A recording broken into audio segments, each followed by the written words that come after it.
Kaixo guztioi, gaur Twitterren hastapenerako kurtsoarekin hasiko gara.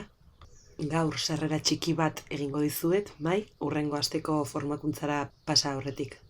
Lehenik eta behin, azaldu behar dugu zer da Twitter.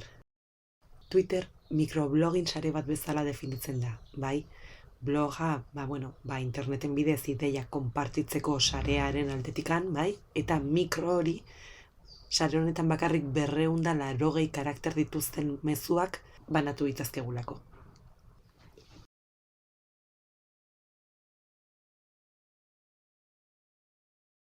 Twitter erabiltzeko egin behar dugun lehenengo gauza, aurretikan, egina ez badaukagu, kontu berri bat sortzea da. Hemen registrar botoia sakatzen badugu, leiho berria irekiko zaigu gure datuak betetzeko, izena, telefonoa edo korreo elektronikoa erabiltzea aukeratu ahal dezakegu. Ni orain ez dut beteko ze nire kontuaiak sortuta daukatenez, nire korreo elektronikoa ezagutzen du eta ez dit berriz erabiltzen utziko, baina oso erraza da. Atal guztiak beteta dituzu denean, jarraitzea eman, siguiente botoi honi, eta berak gida erraz bat emango dizue, hurrengo pausuak betetzen joateko eta zuen profila konfiguratzeko. Pausoietako batzuek adibidez izango da, zuen izena jartzea, zuen profileko argazkia aukeratzea, deskribapen txiki bat jartzea, zuen profila prestuzteko. Zuen hizkuntzengatik ere galdetuko dizue, informazio hau erabiliko du zuei denbora lerroan zuen hizkuntzen araberako publikazioak agertzeko. Guk gure kontua aurretikan sortua daukagunez, iniziar sesion botoiari emango diogu eta gure datuekin gure kontura sartuko gara.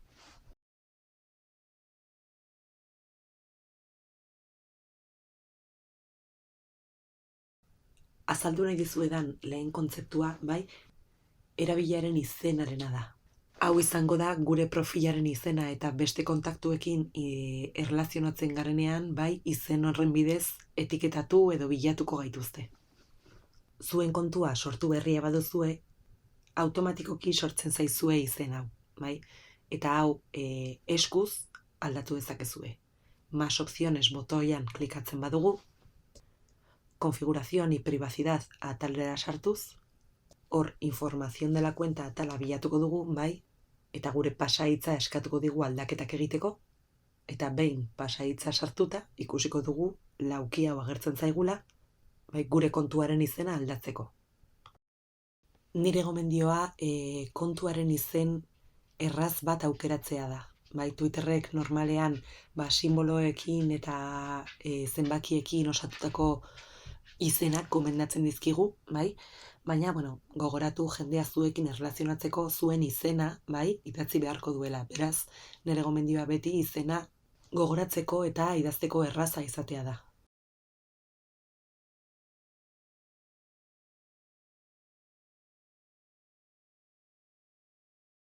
Hau konfiguratu ondoren, sarrerara bueltatuko gara, eta nire ustetan, Twitter ulertzeko modurik errazena, Twitterren dauden kontzeptu desberdinak ondo ulertzea da.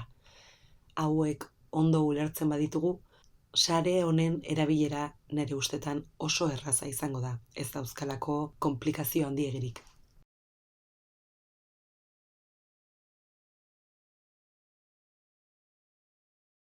Azaldu nahi dizuedan lehenengo kontzeptua, tweet kontzeptua da. Twitterraren oinarria da, Twitter guk bidali nahi dugun mezua da. Eta 280 karakter bakarrik izan ditzazke, eta goiko banner honetatik idatz dezakegu. Tweet edo mezu hauek gure profilean agertuko litzateke, eta geroz eta mezu interesgarriagoak bidali, jarraitzaile gehiago lortzeko aukera izango dugu. Esan dugun bezala, argazkiak, gif, bideoak igo ditzazkegu, eta aurrerago ikusiko ditugun beste aukera batzuk ere ematen dizkigu. Twitterren normalean gaurkotasuneko gaien inguruan sortzen dira eztabaidak. Erreperkusio asko izaten ari den notizia baten inguruan, edo telebistan bota duten programa baten inguruko eztabaidak, baina beti gaurkotasuneko gaien inguruan.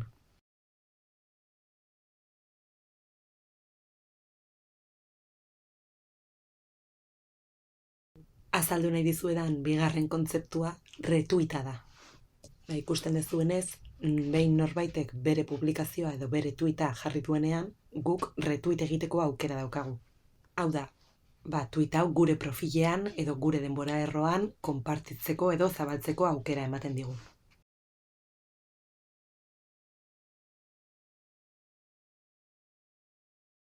Hurrengo kontzeptua, jarraitzaileena izango litzateke. Facebooken adibidez lagunak ditugu, baina hemen jarraitzaileak izango dira.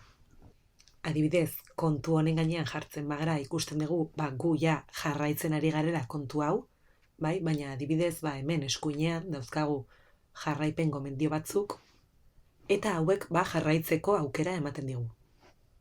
Gomendio hauetaz aparte, gu profil zehatz bat bilatu nahi badugu, hemen bilatzailean izena jarriz, bere profilera joango ginateke, eta bertan jarraitzeko botoia ere ikusiko dugu. Beraiek gu ere jarraitzeko aukera izango dute, eta guk hemen ikusten dugu, euren jarraitzaileak zenbat diren, eta gure profilean gureak ikusi ahal izango ditugu. Kontu bat jarraitzeari utzi nahi badiogu, xagua botoiaren gainean jarri, eta segituan jarraitzeari uztearen botoia edo aukera agertuko zaigu. Jarraitzeari utzi hemen sakatu, eta kito.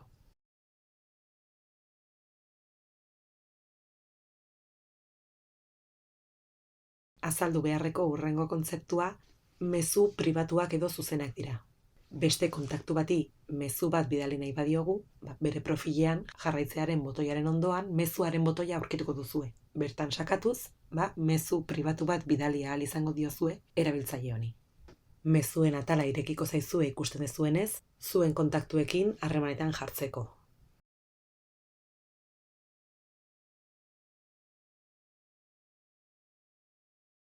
Eta timelinera iritsi gara edo denbora errora.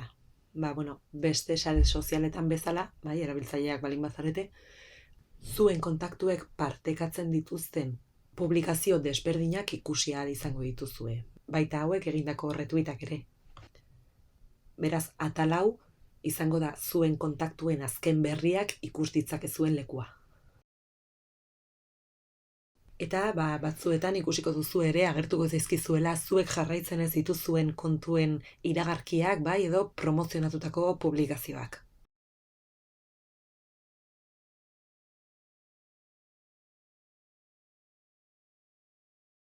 Twitterren beste elementu garrantzitsuenetako bat, hashtaga da. Hashtag hauen erabilera Twitterren hasi zen. Twitter hauek erabiltzen ditu trending topic edo tendentzia diren gaiak sailkatzeko. Ikusten dezuenez, ke está pasando edo oraingo gertaeren leiho honetan, Twitterrek hashtag desberdinak erakusten dizkigu. Eta hauek izango dira, Twitterren momentu honetan eztabaidatzen ari diren gai nabarmenenak.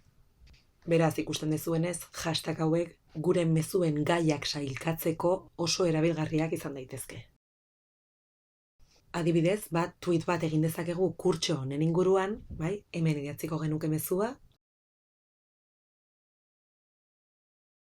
pertsonak etiketatu ditzakegu nahi badugu, arroba eta izena jarriz, eta hashtag bat jarri. Eta horrela lortuko genuke gai honen inguruan, norbaitek gehiago hitz egin nahi badu, hashtag horren erabilerarekin, konbertsazio bat sortzea.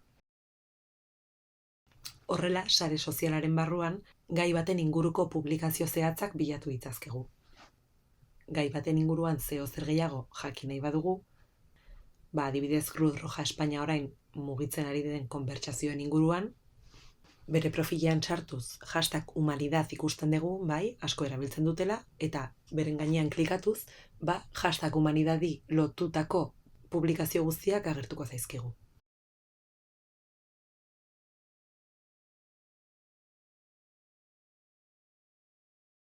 Eta modu honetan sortzen dira trending topikak.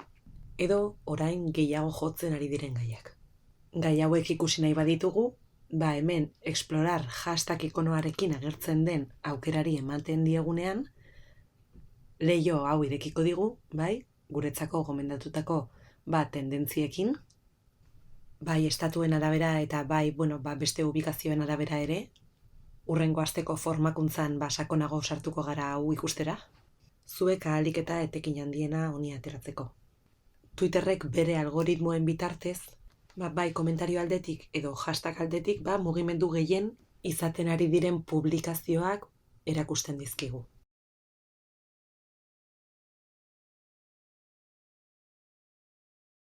Eta bukatzeko, azaldu nahi dizuedan azken kontzeptua, Twitterren ariak, edo hilos de Twitter delakoa da. Ikuste zuenez, batzuetan tweet simple bat ikusi dezakegu, baina beste kasu batzuetan, hemengoan bezala, mostrar este hilo, tweet honen aria ikusi ahal izango dugu. Gogoratu, tweet normal batetan 280 karakter bakarrik idatzi etzazkegula, eta batzuetan ez da nahikoa. Beraz, hau konpontzeko, Twitterren ariak sortu ditu Twitter. Modu honetan, tweet desberdinak lotu ditzazkegu, eta historia bat kontatzen jarraitu tweet desberdinen bitartez. Kasu honetan adibidez ikusten dugunez, Twitterren aria erabiltzen du egindako publikazioaren itzulpena egiteko. Twitterren ari bat sortzeko prozesua oso erraza da. Publikazio banerrean gure tweeta idatziko dugu, eta behin hau bete dugunean, twittear botoiaren aldamenean dagoen gehitzearen ikurrari ematen badiogu, leiho berri bat irekiko zaigu, eta bertan aurreko tweetari jarraipena eman ahal izango diogu. Gogoratu beti imaginak eta bideoak igo ditzazkezuela, beti GIF modura, eta gehiago behar izatekotan, modulo gehiago gehitzen joan gaitezke. Eta behin dena prest dugula, Twittear todo botoia sakatuz, publikatuko genuke. Hurrengo astean jarraituko dugu Twitterren sakontzen, zuen elkarteentzako etekinik handiena ateratzen ikasteko.